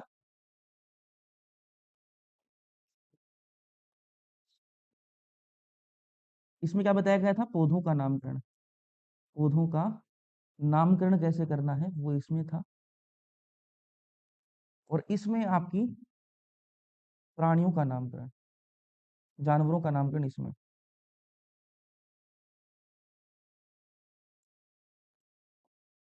कोई दिक्कत, कोई समस्या नहीं होनी चाहिए, ठीक है? आगे बात करें अपन, तो यहाँ पर देखिए दो फुल फॉर्म्स आती है, दो संस्थाओं की फुल फॉर्म पूछता है। एक आपका संस्थाएं नहीं, आईसीबीएन और आईसीजेडएन, है ना? दो फुल फॉर्म पूछता है, ये ध्यान में रखनी है। इसके अलावा कई बैक्टीरिया की लिखते हैं, बैक्टीरिया बैक्टीरिया की अपन को नहीं करनी है, सिर्फ दो ही फुल फॉर्म आपको ध्यान में रखनी है ना? वायरस वाली भी लिखवाते हैं, नहीं पढ़ना अपन को ना। आईसीबीएन और आईसीजेडएन। आईसीबीएन की फुल फॉर्म तुम्हें ध्यान में रखनी है, international code for botanical nomenclature. और आईसीजेडएन की international code for zoological nomenclature, that's it. ICBN, ICBN, international, international, international code for botanical nomenclature. एक है आपका आईसीजेडएन, क्वेश्चन पूछा गया है यहाँ से ना, स्टार्टिंग के कुछ सालों में ये क्वेश्चन भी पूछे गए। आईसीजेडएन की full form, you never know, क्या पूछ ले, है ना? किसी को पता थोड़ी है पहले से। International code for zoological nomenclature, ये आपको ऐसी की ऐसे ध्यान में रखनी है। कई बार वो कंफ्यूज करता है, नोमेनक्लेचर की जगह नेमिंग दे देगा, इंटरनेशनल की जगह वो आपको इंडियन दे देगा, तो वो कंफ्यूजन आपको नहीं रखनी है, ध्यान में रखना है। बायोनोमियल और बाइनोमियल में याद रखना, बाइनोमियल है, बायोनोमियल नहीं है, ये वाली बात भी कंफ्यूजन भी करवाता है वो। बाइनोमियल नोमेनक्लेचर अपन देख चुके हैं, अब बात करेंगे अपन थोड़ी सी ट्राइनोमियल नोमेनक्लेचर की। तीन शब्दों वाला नाम भी अपन देख लेते हैं फटाफट, है ना, ज्यादा अपन को इसमें नहीं घुसना है, लेकिन हल्का हल्का अपन जरूर देखेंगे, है ना, इतना पढ़ ही रहे तो वो भी देखेंगे अपन। त्रि पदनाम पद्धति, तो जाहिर सी बात है इसमें कितने नाम मिलेंगे, अब कितने कितने शब्दों का नाम होगा, तीन शब्दों का नाम होगा, जेठालाल चंपकलाल गड़ा। ठीक है, आइए अंग्रेजी में कहेंगे इसको try नोमियल nomenclature, Noman trinomial nomenclature. कोई दिक्कत कोई समस्या नहीं होनी चाहिए। तो यहां पर देखेंगे अपन कि नाम जो वो तीन शब्दों का होगा।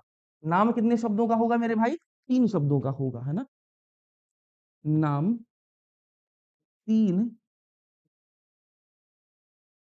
शब्दों का होगा, बहुत ही बढ़िया चीज है, कोई दिक्कत नहीं है। एग्जाम्पल की बात कर लेंगे अपन यहाँ पर, एग्जाम्पल क्या हो जाएगा, मैंने कहा होमो सेपियंस सेपियंस, ठीक है, होमो सेपियंस सेपियंस, तीन शब्द हैं यहाँ पर, है ना, इस नाम के अंदर आपको तीन शब्द दिख रहे हैं भैया, ये दोनों तो सेम ही दिख रहे हैं हमें, मैंने कहा ये सेम नहीं है, ध्यान से देखिएगा। पहला जो होमो है वो किस चीज को रिप्रेजेंट कर रहा है, ये वंश नाम को रिप्रेजेंट कर रहा है, किसको रिप्रेजेंट कर रहा है, वंश नाम को रिप्रेजेंट कर रहा है। सेपियंस जो है ये दूसरा, ये किसको रिप्रेजेंट कर रहा है, ये जाति संकेत को, है ना, किसको, जाति संकेत को रिप्रेजेंट कर रहा है। वही मैं बात करूं जो अगला लास्ट वाला देखो सेपियंस है, वो उपजाति को रिप्रेजेंट कर रहा है ना, उपजाति, जिसको अपन अंग्रेजी में कहेंगे सब स्पीसीज को, सब स्पीसीज को रिप्रेजेंट कर रहा है। ठीक है, एनिमल के केस में ये उपजाति होगी, अगर मैं बात करूं प्लांट के केस में तो किसी वेराइटी होगी, जैसे गेहूं की बात करें तो गेहूं का नाम हो जाएगा ट्रिटिकम एस्टिवम, फिर उसकी कौन सी वेराइटी का वो गेहूं है, वो फिर तीसरा शब्द उसकी वेराइटी आ जाएगी। बैक्टीरिया के केस में बात करें तो वहां पर वो स्ट्रेन आ जाएगा, है ना। एनिमल के केस में क्या आ जाएगी, आपकी उपजाति होगी। एनिमल के केस में जो त्रिपदनाम पत्ती में जो तीसरा शब्द है वो क्या रहेगी, आपकी उपजाति, ये एनिमल के केस में होगा, एनिमल के केस में होगा। अगर मैं बात करूं थोड़ा सा इसको छोटा कर लेते हैं ना, तो कितना चीजें आ जाएगी। अगर मैं बात करूं यहाँ पर प्लांट के केस में, तो मैंने कहा प्लांट के केस में क्या लिखेंगे अपन, वेराइटी लिखेंगे। प्लांट के केस में अपन क्या लिखेंगे, वेराइटी लिखेंगे, है ना।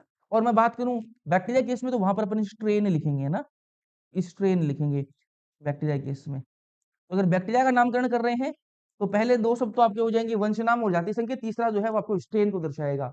प्लांट केस में पहला वंश नाम जाति संकेत, फिर तीसरा शब्द जो है आपका वैरायटी दर्शाएगा उस आपके प्लांट की।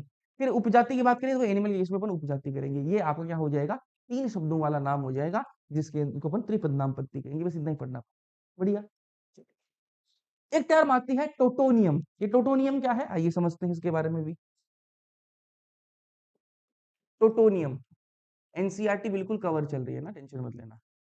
टोटोनियम, भैया ये टोटोनियम क्या होता है, मैंने कहा समझिएगा, जीनस मतलब वंशनाम और आपकी जाति संकेत का नाम अगर सेम हो, आपको देखो होमो सेपियंस, होमो क्या था आपका, वंशनाम था अलग था, जाति संकेत अलग था। अगर मैं ये कहूं कि जीनस और आपका स्पीसीज मतलब वंशनाम और जाति संकेत दोनों सेम हो, तब क्या होगा, उसी को अपन टोटोनियम कहते हैं।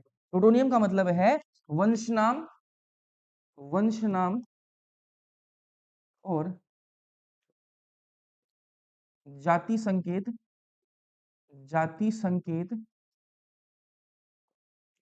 सेम हो, ठीक है। वंश नाम और जाति संकेत अगर सेम हो तो वो टोटोनियम कहलाएगा। एग्जाम्पल की बात कर लेते हैं भैया, किसी में सेम होता है तो एग्जाम्पल देख लो, गोरिल्ला, गोरिल्ला क्या हो जाएगा, gorilla, gorilla, gorilla, gorilla, gorilla, ठीक है। फिर मैं बात करूं आपको तो और क्या लिख सकते हैं अपन, तो मैंने कहा रेटस, रेटस लिख सकते हैं, ये आपके चूहे का नाम हो जाएगा ना, रेटस, रेटस, चूहे का नाम है ना, रेट, चूहे का नाम, ठीक बात है। भाई मैं बात करूं सांप, कोबरे का नाम, ठीक है, कोबरा सांप है ना, इसका नाजा, नाजा, नाजा, नाजा, नाजा नाजा, ठीक है, ये आपका कोबरा का हो गया, कोबरा, ठीक है। तो ये आपको पता लग गया भाई, यहाँ पर गोरिल्ला गोरिल्ला दोनों वंश नाम और जाति संकेत दोनों सेम आ रहे हैं, रेटस रेटस दोनों सेम है, नाजा नाजा दोनों सेम है, तो ये टोटोनियम कहलाता है, इसी को अपन क्या कहते हैं, टोटोनियम, ठीक है। पादपों के नामकरण के लिए स्वीकार नहीं है, ये ध्यान में रखना, टोटोनियम जो है वो आपको जानवरों के नाम ही दिख रहे हैं, इसमें गोरिल्ला गोरिल्ला रेटस रेटस नाजा नाजा जानवर है। पादपों के नामकरण के लिए ये जो आपकी जो पद्धति है ये स्वीकार नहीं है, ये आपके जीनस और आपका स्पीसीज दोनों सेम हो जाए, ये पादपों में नहीं होता है, ये ध्यान में रखना। तो लिखेंगे अपन पादपों के लिए, पादपों के नामकरण में, नामकरण में यह स्वीकार नहीं है, ठीक है। तो पादपों के नामकरण में ये क्या है आपका स्वीकार जो है वो नहीं है। आगे बढ़ेंगे, अब बात करेंगे अपन टेक्सोनोमिक हायरार्की की बात करेंगे, वर्गीकी पदानुक्रम की बात करेंगे, ध्यान से सुनिएगा बातों को और समझिएगा। वर्गीकी पदानुक्रम, ठीक है, स्पीड कम लगे ज्यादा लगे है ना, वो सारी चीजें आप कमेंट सेक्शन में कमेंट करके जरूर बताओगे, जहां भी आपको लगे अपन अगली क्लास से उसको इंप्रूव करने की कोशिश करेंगे। टेक्सोनोमिक हायरार्की, अंग्रेजी में क्या कहेंगे इसको, टेक्सोनोमिक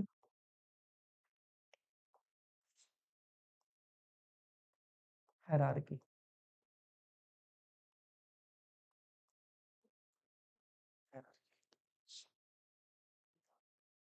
मैंने कहा आप वर्गीकरण को समझ रहे हो ना, तो वर्गीकरण कोई एक स्टेप की प्रोसेस नहीं है, वर्गीकरण जो आप समझ रहे हो वो कोई एक स्टेप की प्रोसेस नहीं है।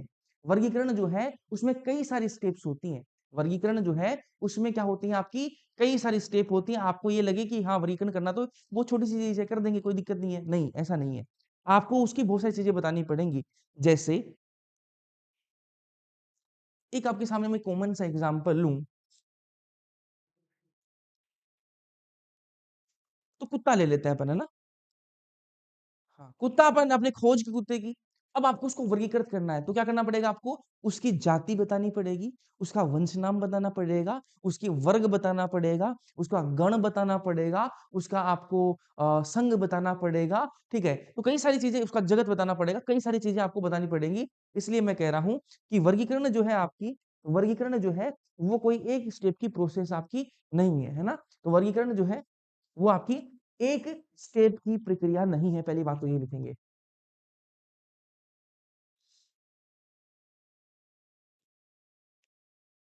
तो वर्गीकरण,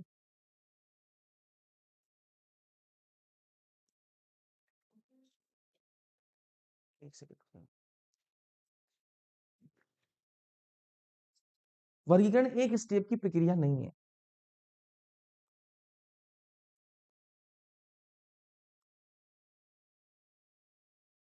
अच्छा भैया एक स्टेप की प्रक्रिया नहीं है तो मतलब कई सारी स्टेप्स होती हैं, तो लिखेंगे इसमें बहुत सी स्टेप होती हैं, इसमें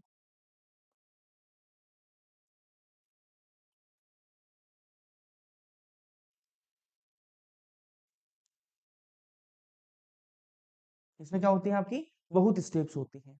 बहुत स्टेप की बात करें तो वर्गीकरण की वो प्रत्येक इकाई है ना, कौन सी जो हर एक स्टेप का कहेंगे अपन कि वो वर्गीकरण की प्रत्येक इकाई है। वापस सुनो ध्यान से, मैंने कहा वर्गीकरण एक स्टेप की प्रक्रिया नहीं है, कोई एक स्टेप में काम नहीं हो रहा, कई सारे स्टेप है, और जो हर स्टेप जो है ना वो क्या है आपकी वर्गीकरण की इकाई है, क्या है वर्गीकरण की इकाई। तो यहाँ पर लिखेंगे अपन बहुत सारी स्टेप होती हैं, यहाँ लिखेंगे वर्गीकरण की, वर्गीकरण की प्रत्येक इकाई, प्रत्येक इकाई, इकाई को क्या कहेंगे अपन, वर्गीकरण की जो प्रत्येक इकाई को क्या कहेंगे अपन, टेक्सोनोमिक कैटेगरी कहेंगे, क्या कहेंगे टेक्सोनोमिक कैटेगरी कहेंगे, टेक्सोनोमिक कैटेगरी कहा जाएगा। अंग्रेजी में कहूं तो हिंदी में कहूं तो क्या कहेंगे वर्गीकी संवर्ग कहेंगे, है ना, क्या कहेंगे वर्गीकी संवर्ग। वापस बोलूंगा मैं, पूरा समझाऊंगा वापस, टेंशन ना लीजिए। मैं ये कह रहा हूँ आपसे, इतना सा कह रहा हूँ कि वर्गीकरण जो है वो आपकी एक स्टेप की प्रक्रिया नहीं है, इसमें कई सारी स्टेप्स होती हैं, और जो कई सारी स्टेप है इस स्टेप को आप इकाई मानो। वर्गीकरण की जो प्रत्येक इकाई है उसको अपन टेक्सोनोमिक कैटेगरी कहेंगे, कई सारी स्टेप है तो कई सारी आपकी क्या होंगी टेक्सोनोमिक कैटेगरी होंगी, सीधी सी बात है। कई सारी होती है, लेकिन उनमें से 7 क्या होती हैं आपकी अनिवार्य टेक्सोनोमी कैटेगरी है। 7 क्या है आपके अनिवार्य वर्गीय संवर्ग हैं। ये वर्गीय संवर्ग जो है आपके कई सारे होते हैं, लेकिन इनमें से 7 जो है वो आपके अनिवार्य है, बाकी अनिवार्य नहीं है। ठीक है, मतलब आपको कोई नया जीव आपने खोजा है, तो ये 7 मैं अभी जो लिखवाऊंगा, वो 7 वर्गीय संवर्ग जो है वो तो आपको बताने ही पड़ेंगे, वो तो अनिवार्य है। उसके अलावा बताओ तो आपकी इच्छा है, ना बताओ तो कोई बात नहीं। वो 7 अनिवार्य है, लेकिन वो 7 कौन-कौन से हैं? जैसे मैं याद रखता हूँ, वैसे मैं आपको बता देता हूँ। अगर याद रखो वैसे तो वेल एंड गुड, आपने कोई और तरीका निकाल रखा है तो वो आपको बढ़िया लगेगा। ठीक है? चलिए, मेरा ये है, मैं इसे याद रखता हूँ सीक्वेंस में, और वैसे भी कई बार लिखोगे तो याद हो जाता है।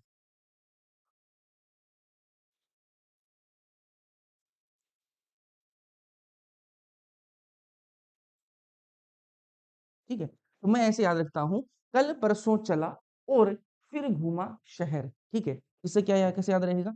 मैंने कहा मैं जैसे भैया मैं जैसे याद रखता हूँ, वो मैं आपको बता रहा हूँ, आपको कोई और तरीका अच्छा लगे वैसे आप रख सकते हो। कोई ऐसे वो नहीं है। किंगडम, कि कल से कल से क्या हो जाएगा? किंगडम, है ना? किंगडम। पी से क्या हो जाएगा आपका? फाइलम। फाइलम। चला से क्या हो जाएगा? आपकी क्लास। सीक्वेंस में याद रखने के लिए। ऑर्डर। आपके पास में कोई और तरीका है? बस याद रख सकते हो। फैमिली। जीनस और स्पीसीज। हिंदी वाले नाम भी तुम्हें याद रखने हैं। यही वो 7 आपके क्या है अनिवार्य वर्गीय की संवर्ग है। यही क्या है आपके वो 7 अनिवार्य वर्गीय की संवर्ग है। कोई भी आपको नया आपको वर्गीकरण करना किसी भी जीव का, तो आपको ये 7 अनिवार्य वर्गीय की संवर्ग बताने पड़ेंगे। मतलब उस जीव के जिसकी भी आपने खोज करी है, उसकी आपको स्पीसीज बतानी पड़ेगी, उसका जीनस बताना पड़ेगा, उसकी फैमिली, उसका ऑर्डर, उसकी क्लास, उसका फाइलम, उसका किंगडम आपको बताना पड़ेगा। ठीक है? एनिमल के केस में अपन फाइलम लिखेंगे। प्लांट की बात आएगी तो अपन फाइलम की जगह डिवीजन लिखेंगे। ये वाली बात भी ध्यान में रखनी है तुम्हें, ना? प्लांट के केस में क्या लिखेंगे अपन? डिवीजन लिखेंगे। ठीक है, अब इनके हिंदी नाम भी अपन लिखें। जैसे किंगडम को जगत कहते हैं हिंदी में, इसको संघ, फाइलम को संघ कहते हैं, डिवीजन को भाग कहते हैं। ठीक है, क्लास की बात करें, क्लास को वर्ग कहते हैं, ऑर्डर को गण कहते हैं। ठीक है, फैमिली को कुल कहते हैं, जीनस को वंश नाम, वंश कहते हैं, और आपकी स्पीसीज को जाति। ठीक है, बस ये आपके हिंदी नाम हो गए। ये क्या हो गए आपके हिंदी नाम हो गए। यही क्या है आपके 7 अनिवार्य वर्गीय की संवर्ग हैं। ये आपके 7 क्या है अनिवार्य वर्गीय की संवर्ग है।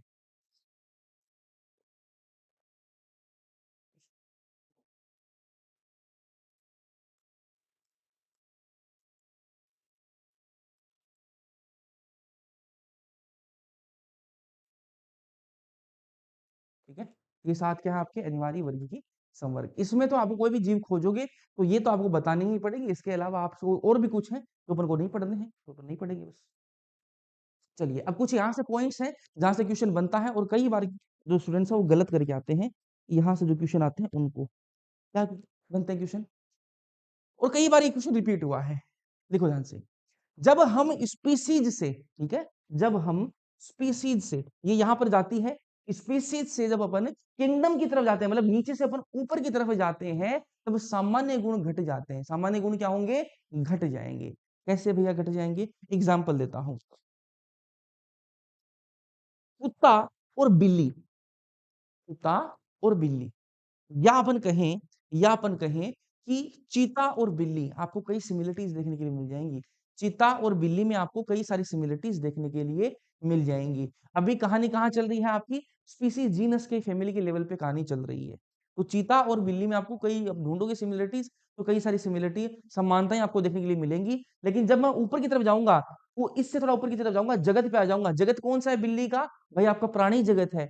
चीते का आपका जगत कौन सा है? भैया प्राणी जगत है। और प्राणी जगत में कौन आता है? प्राणी जगत में तो आपका पोरी फेरा भी आता है।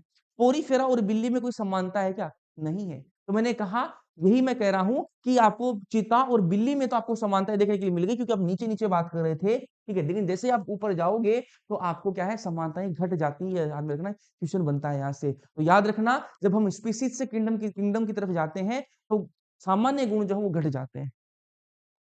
तो लिखेंगे अपन यहाँ पे, लिखेंगे अपन यहां पर, जब हम, एक सेकेंड, चलिए, जब हम जब हम स्पीसीज से किंगडम किंगडम की तरफ जाते हैं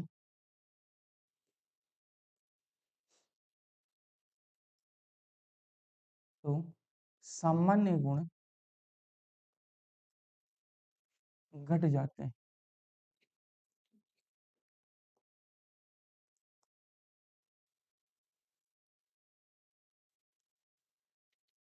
ठीक है भाई, ठीक है। तो मैंने कहा कि जब हम स्पीसीज से किंगडम की तरफ जाएंगे तो क्या होंगे, आपके सामान्य गुण जो है वो घट जाएंगे। ठीक है। नीचे के लेवल के जो टेक्सा हैं, नीचे के लेवल के जो टेक्सा कौन से हैं, ये रहे नीचे के लेवल के टेक्सा आपके जीनस स्पीसीज फैमिली।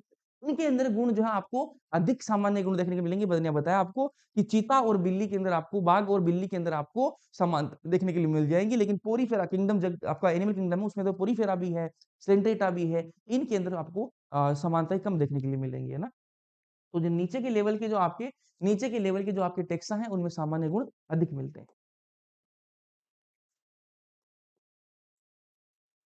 नीचे लेवल के टेक्सा में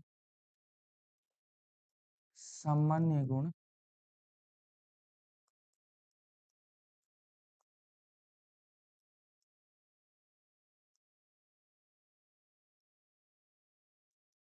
अधिक मिलते हैं। ठीक है, नीचे लेवल के टेक्सा में सामान्य गुण अधिक मिलते हैं। हायर कैटेगरी में आप जाओगे तो जीवों में समानताएं देखना अधिक कठिन होता है। क्यों कठिन होता है भाई, वही आप किंगडम जगत, आपका एनिमल किंगडम जो है उसके अंदर आपका पोरीफेरा भी है, उसी के अंदर आपका मानव भी है। हमारे अंदर और पोरीफेरा में कोई सिमिलरिटी है क्या, कोई सिमिलरिटी नहीं है भाई, है ना, कोई समानता नहीं है। तो लिखेंगे अपन हायर कैटेगरी में, हायर कैटेगरी में, कैटेगरी में समानता ढूंढना मुश्किल हो जाता है भैया ना। ठीक है, क्या लिखेंगे अपन कि आपके जीवों में समानता देखना क्या हो जाता है आपका, अधिक कठिन होता है ना। जीवों में, यार आज तो आंखें नहीं खुल रही, जीवों में समानता देखना अधिक कठिन होता है। थोड़ी एनर्जी लो लगे तो थोड़ा सा मेन कर लेना एडजस्ट, है ना। थोड़ा सा मैंने बताया तबीयत थोड़ी खराब है ना, देखना अधिक कठिन होता है।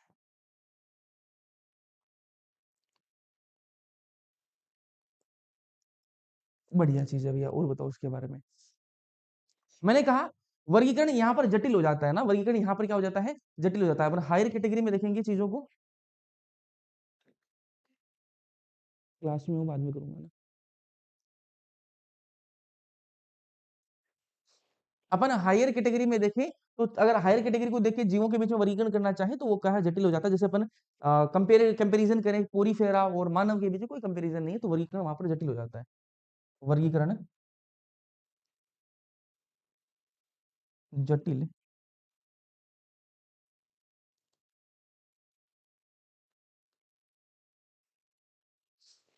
ठीक है। चलिए, अब बात करेंगे अपन स्पीसीज के बारे में, थोड़ी थोड़ी बातें करेंगे। आइए कर लेते हैं स्पीसीज के बारे में बात। आओ, स्पीसीज, स्पीसीज जाति के बारे में बात कर रहे हैं। जाति मतलब वो जाति नहीं, स्पीसीज की बात कर रहे हैं। ये कॉन्सेप्ट किसने दिया, ये कॉन्सेप्ट दिया अर्न्स्ट मेयर द्वारा दिया गया था, ये कॉन्सेप्ट है ना। और ये जो शब्द है वो किसने दिया, वो जॉन रे ने शब्द दिया था। लिखेंगे अपन यहाँ पर कि ये भैया कॉन्सेप्ट किसने दिया, कॉन्सेप्ट अर्न्स्ट अर्न्स्ट मेयर ने दिया। और शब्द किसने दिया, शब्द किसने दिया, जॉन रे ने।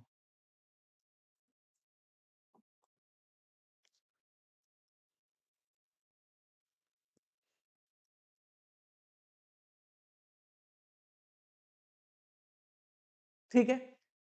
अब यहां पर सुनिएगा, एक स्पीसीज के सदस्य, एक स्पीसीज के जो सदस्य हैं वो एक दूसरे के साथ स्वतंत्र रूप से प्रजनन कर सकते हैं। मतलब क्या है इसका, समझिएगा ध्यान से। क्या कॉन्सेप्ट दिया है?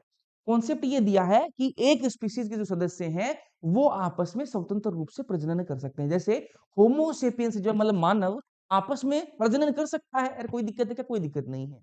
लेकिन वही बात करूं, अगर स्पीशीज अलग अलग है, मान लेते हैं कि कोई एग्जाम्पल अपन को ऐसा लेना पड़ेगा जो थोड़ा ठीक लगे। हाँ, कुत्ता और कुत्ता, उनके बीच में प्रजनन हो सकता है, सेक्सुअल इंटरकोर्स हो सकता है, बच्चे पैदा हो सकते हैं। लेकिन क्या कुत्ते और बिल्ली के बीच में प्रजनन हो सकता है? क्या स्पीशीज अलग हो गई है? समझ में आई कहानी में क्या कहना चाह रहा हूं? ये कहना चाह रहा है कि एक स्पीशीज जो सदस्य हैं, मानव मानव के बीच में प्रजनन हो सकता है, लेकिन क्या मानव और कुत्ते के बीच में प्रजनन हो सकता है क्या? नहीं हो सकता। ये कहानी यहां पर कहा गया है ना। यहां पर लिखेंगे अपन, एक स्पीशीज, एक स्पीशीज के सदस्यों के बीच, सदस्यों के बीच बीच प्रजनन स्वतंत्र रूप से हो सकता है। ठीक है, ध्यान में रखना। एक स्पीशीज के सदस्यों के, एक स्पीशीज के सदस्य एक दूसरे के साथ या फिर एक दूसरे से एक स्पीशीज के सदस्यों के बीच हाँ ठीक है, एक स्पीशीज के सदस्य जो है वो आपस में क्या प्रजनन स्वतंत्र रूप से कर सकते हैं। एक ही बात, अलग अलग स्पीशीज के अलग अलग स्पीशीज के बीच में प्रजनन नहीं हो सकता है या फिर नहीं करती है ना। अलग अलग स्पीशीज, स्पीशीज आपस में प्रजनन नहीं करती हैं।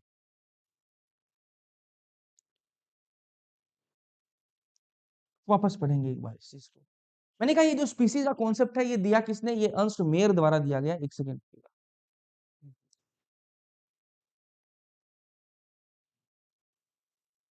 ठीक है।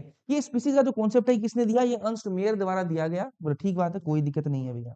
फिर मैंने आपको कहा, फिर मैंने आपको ये कहा कि ये शब्द जॉन रे ने दिया। फिर मैंने कहा कि एक स्पीसीज के सदस्य जो है, एक स्पीसीज के सदस्य जो है वो आपस में क्या कर सकते हैं? स्वतंत्र रूप से प्रजनन कर सकते हैं, कोई दिक्कत नहीं है। मानव मानव के साथ में प्रजनन कर सकता है, लेकिन क्या मानव और कुत्ता प्रजनन कर सकते हैं क्या? नहीं कर सकते भाई। ठीक है, लेकिन एक्सेप्शंस भी है, कुछ किया है। कुछ अलग अलग स्पीशीज के सदस्यों ने भी प्रजनन किया है, जैसे खच्चर। खच्चर कैसे बना?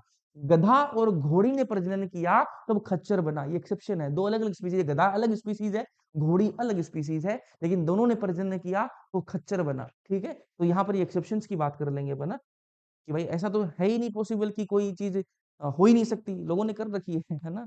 हर चीज कर रखी है लोगों ने, तो यहाँ एग्जाम्पल एक्सेप्शन देख लेते हैं ना। एक्सेप्शंस, एक्सेप्शंस क्या एक्सेप्शन है भैया?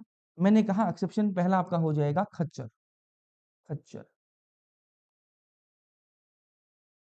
जिसको अंग्रेजी में म्यूल कहते हैं। ठीक है, ये कैसे बना खच्चर?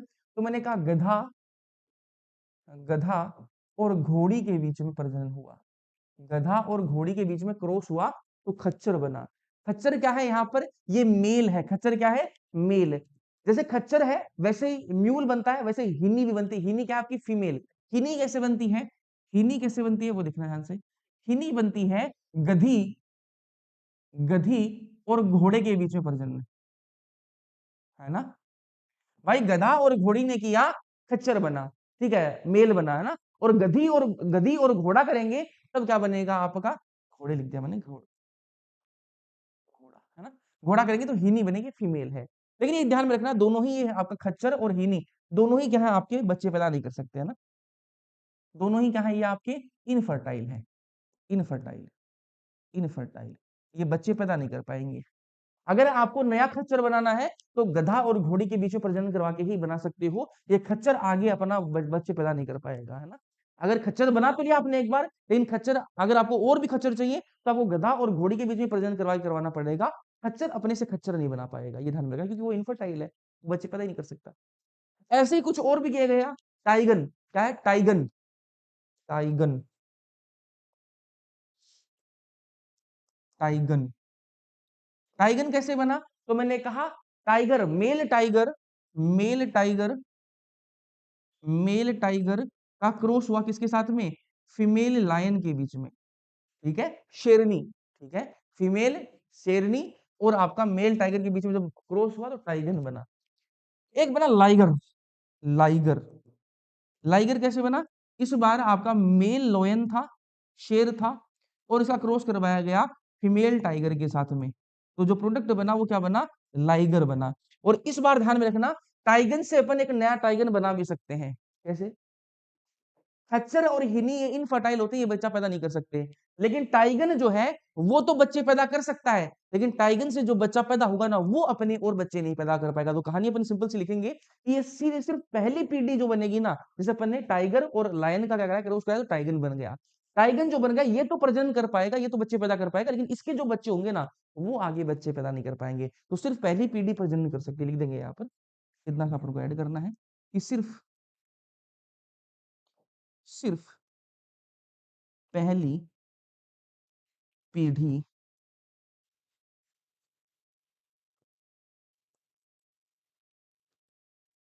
कर सकती है,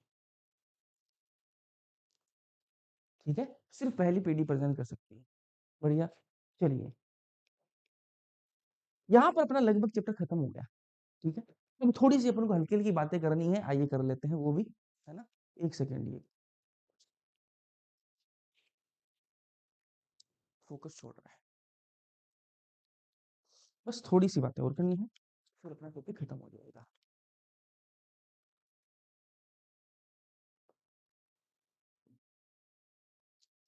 यहाँ लिखूंगा मैं स्पीसीज, जाति, ठीक है।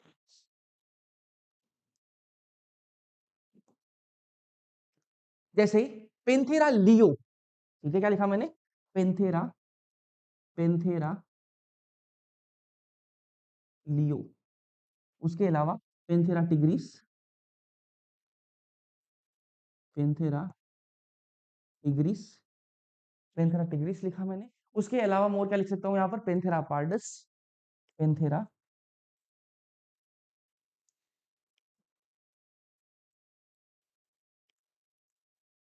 Panthera pardus.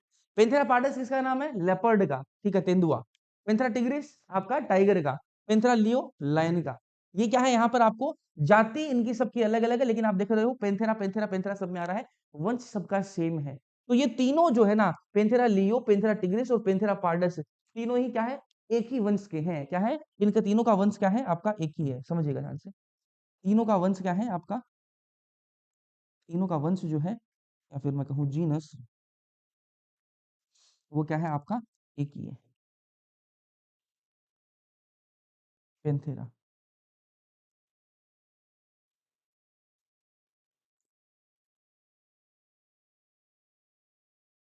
तो तीनों को उठाकर कहाँ डाल देंगे अपन?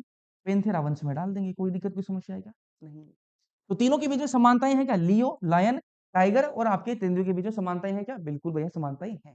ठीक है। अच्छा, इससे मैं थोड़ा और ऊपर जाऊं, इससे मैं थोड़ा और ऊपर जाऊं, तो जैसे आपका पेंथेरा एक आपका जीनस है, वैसे ही एक और आपका वंश होता है फेलिस। ठीक है, जैसे पेंथेरा एक वंश है, वैसे ही एक वंश और होता है फेलिस, फेलिस। और इस फेलिस वंश में कौन आता है आपका? कैट आती है। कौन आती है? कैट, बिल्ली आती है। तो मुझे एक बात बताओ कि शेर और टाइगर में ज्यादा समानताएं हैं कि बिल्ली और शेर में ज्यादा समानताएं हैं? या टाइगर और टिग्रिस में ज्यादा आपकी टाइगर और आपका शेर में या फिर तेंदुए में ज्यादा समानताएं आपको देखने के लिए मिलेंगी। ठीक है। अच्छा, ये दो अलग अलग वंश हैं, फेलिस और के आपका,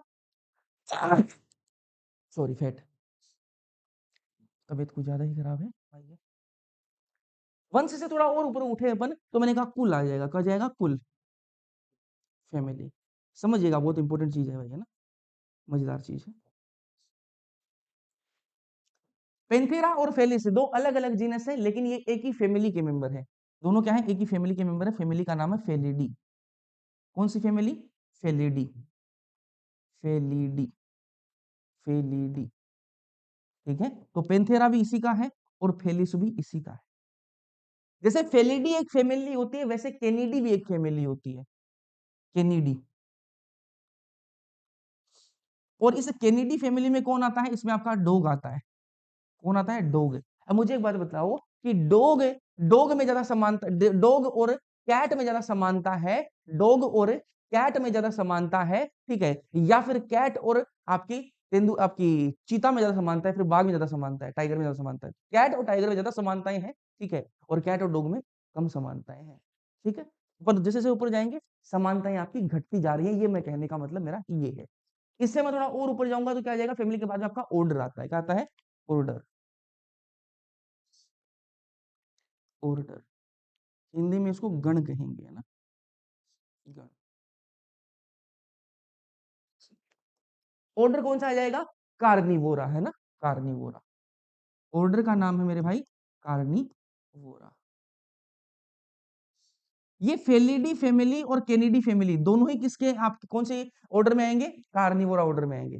दोनों ही किस में आएंगे? कार्निवोरा ऑर्डर में आएंगे। जैसे कार्निवोरा एक गण है, वैसे एक और गण होता है प्राइमेटा। प्राइमेटा, ये एक और आपका गण है प्राइमेटा। इस प्राइमेटा में कौन आता है? इसमें आपके बंदर बंदर आते हैं ना, monkey, monkey, gorilla, gorilla, Gibbon, ये सब आते हैं। और अपन मानव की बात करें, मानव भी इसी प्राइमेटा में आता है। मुझे एक बात बताओ कि बंदर और कुत्ते में ज्यादा समानता है कि आपके कुत्ते और बिल्ली में ज्यादा समानता है? भैया कुत्ते और बिल्ली में ज्यादा समानता है, बंदर और कुत्ते में कोई समानता नहीं है ना। जैसे जैसे अपन ऊपर जा रहे हैं आपकी समानताएं घटती जा रही हैं, यही मैं कहना चाह रहा हूं। और ऊपर गए अपन तो क्या आ जाएगी? आपकी क्लास आ जाएगी, है ना, क्लास, जिसको अपन क्या कहते हैं? वर्ग कहते हैं। क्लास कौन सी है? मैंने कहा इनकी क्लास है आपकी ममेलिया। कौन सी क्लास है मेरे भाई? ममेलिया क्लास है ना, ममेलिया, ममेलिया।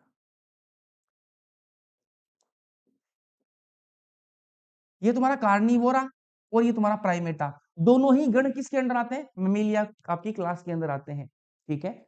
अब आप कहोगे भैया मंकी और कुत्ते में क्या समानता है? मैंने कहा दोनों के ही मेमोरी ग्लैंड्स होते हैं, स्तनधारी होते हैं दोनों ही आपके। मंकी भी स्तनधारी है और आपका डॉग भी क्या है? स्तनधारी है। जैसे आपका ममेलिया एक क्लास है, वैसे एक और क्लास होती है एव्स। एक और क्लास होती है आपकी एव्स, एव्स, जिसमें आपके पक्षी आते हैं, बर्ड से, ठीक है। वैसे ही एक और क्लास होती है रेप्टीलिया, रेप्टीलिया, ठीक है, जिसमें आपके सांप वाप वगैरह आते हैं।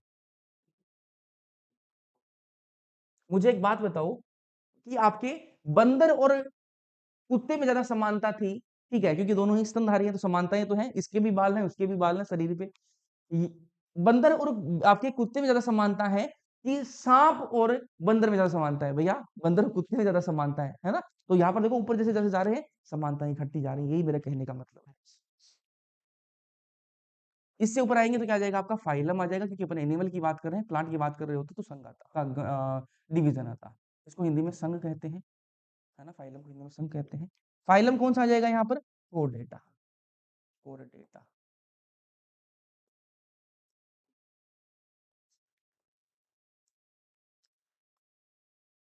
ये तीनों ही कोर्डेटा फाइलम के अंडर आते हैं, ठीक है। अब आपको भैया तीन तीनों में क्या समानता है? मैंने कहा तीनों के अंदर ही जो नोटोकोड है, ठीक है, तीनों के अंदर ही क्या है? नोटोकोड है। लेकिन अगर मैं इससे थोड़ा ऊपर जाऊं, जैसे कोर्डेटा एक फाइलम है, वैसे 10 फाइलम आपके और होते हैं ना, 10 फाइला आपके और होते हैं। इसमें आपका पोरीफेरा, सिलेंट्रेटा, आपका टिनोफोरा, प्लेटिहेल्मिन्थिस, एस्केहेल्मिन्थिस, आपका एनिलिडा, आर्थ्रोपोडा, मोलस्का है, कैनोडर्मेटा, हेमिकोडेटा, ये 10 फाइलम और है कोर्डेटा के अलावा। इन 10 फाइला और इन कोर्डेटा में कोई समानता है क्या? कम होती जाएगी धीरे धीरे समानता, ठीक है, इसको थोड़ा सा छोटा करूंगा, है ना। और फिर आ जाएगा आपका अंत में, अंत में आपका आ जाएगा किंगडम, किंगडम, जिसको हिंदी में अपन जगत कहते हैं, जगत कहते हैं। कौन सा?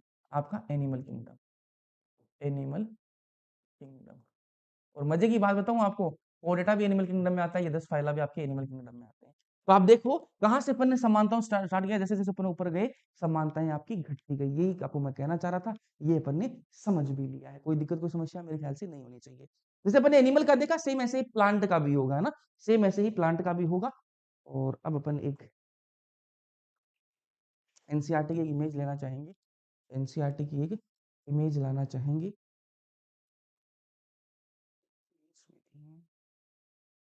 कहाँ हो सकती है?